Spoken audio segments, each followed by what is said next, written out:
Hey everyone, Todd Morgano from Zero.G.Strategy, and today I want to talk about an often overlooked risk in cybersecurity.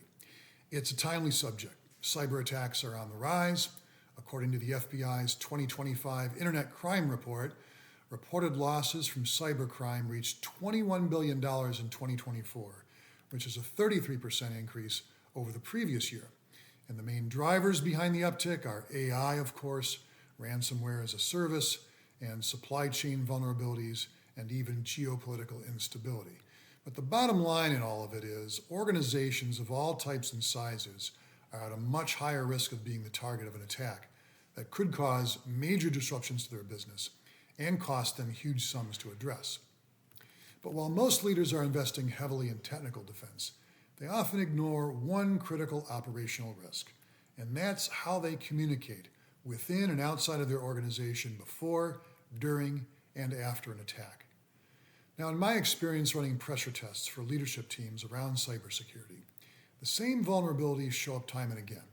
I want to walk you through the big ones to watch out for, and also share some advice on how to make sure the concern that people have when you're the victim of a cybercrime doesn't turn into panic. Okay, number one, make sure you have a communications pro on your incident response team.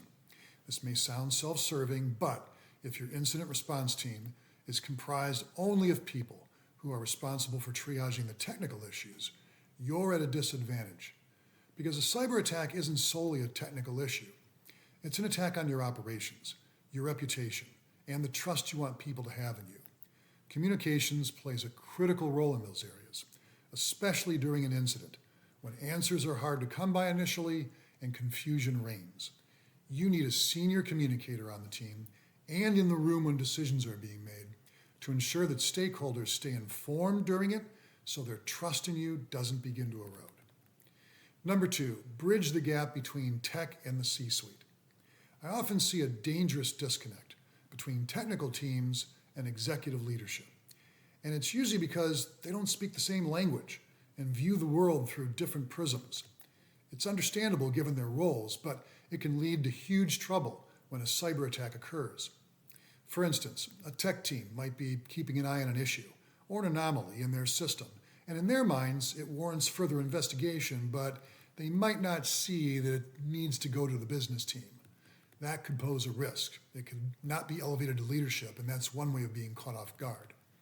Another is that leadership may not have the technical background to properly assess whether a systems issue that their tech team identifies and is brought to them poses a risk to their business.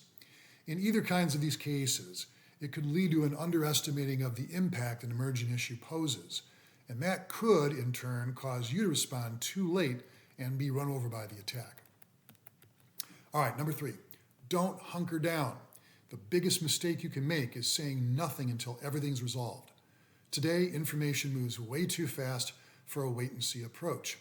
If you stay silent while you figure things out, you allow others to fill that void with speculation and fear.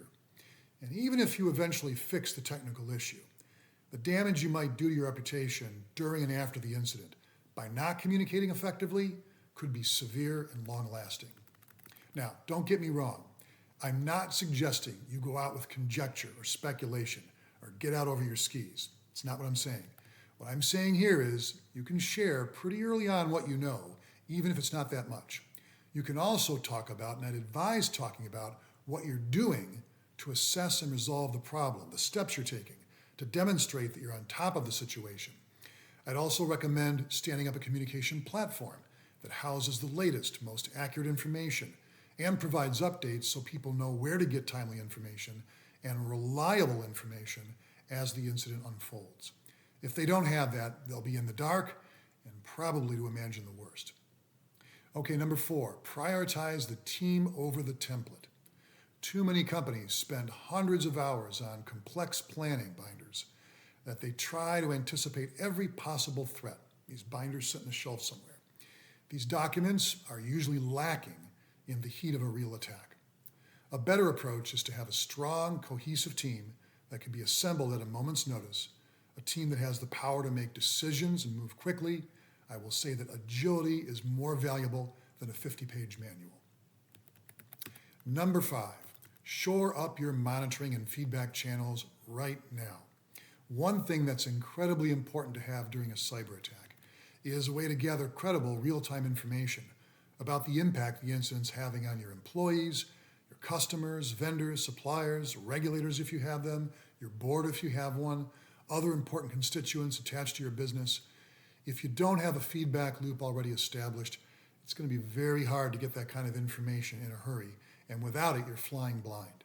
You won't know how much damage the incident is causing downstream or what the people important to you are thinking and feeling, which only elevates the likelihood of you missing the mark with any communication you might send out and ultimately people losing trust in you. The bottom line here is this. Understand that a cyber attack isn't just a strike on your technology and systems. It's an attack on your entire business and your reputation. You may not be able to stop every hacker who's coming after you, but you can prevent yourself from exacerbating the problem and your response to it by communicating effectively. All right, as always, reach out with questions if you have them, and thanks so much for spending a few minutes with me. We'll see you next time.